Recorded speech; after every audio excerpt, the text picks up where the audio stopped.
الناس المدنية وهي نايمة اغتصبوها 10 اغتصابات مرمى في الشارع. العالم العربي وين؟ بتعرف وين العالم؟ কোথায় আরব বিশ্ব, কোথায় মুসলিম বিশ্ব নেতারা?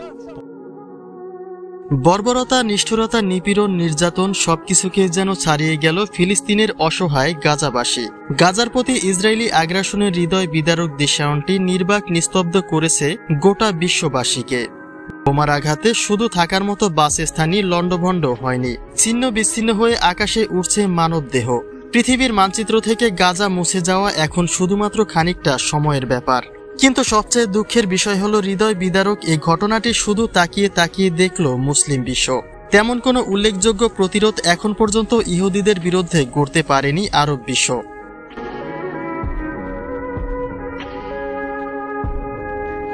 ফিলিস্তিনের প্রতি ইসরায়েলের হামলায় বিভিন্ন সময়ে আরব দেশগুলি ইসরায়েলকে নানা হুমকি ধামকি দিলেও ইরান ব্যতীত সেগুলি শুধুমাত্র তাদের নিজেদের মধ্যেই সীমাবদ্ধ।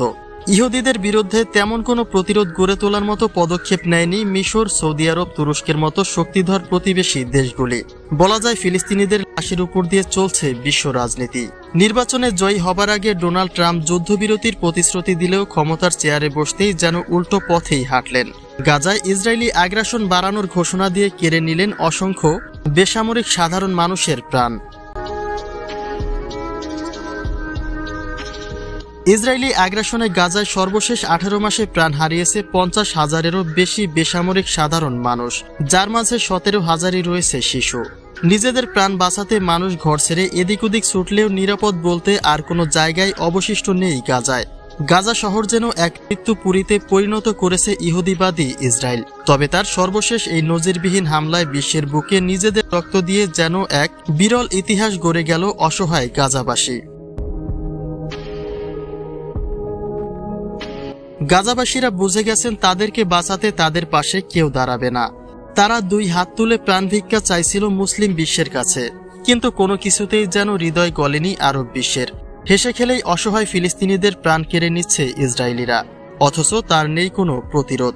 যদিও ফিলিস্তিনের পক্ষ হয়ে ইসরায়েলের প্রতি হামলা অব্যাহত রেখেছে ইয়েমেনের প্রতিরোধ যোদ্ধারা, কিন্তু তারা যে ইসরায়েলের জন্য যথেষ্ট নয় যেটা জেনেও চুপ করে আছে আরব বিশ্ব।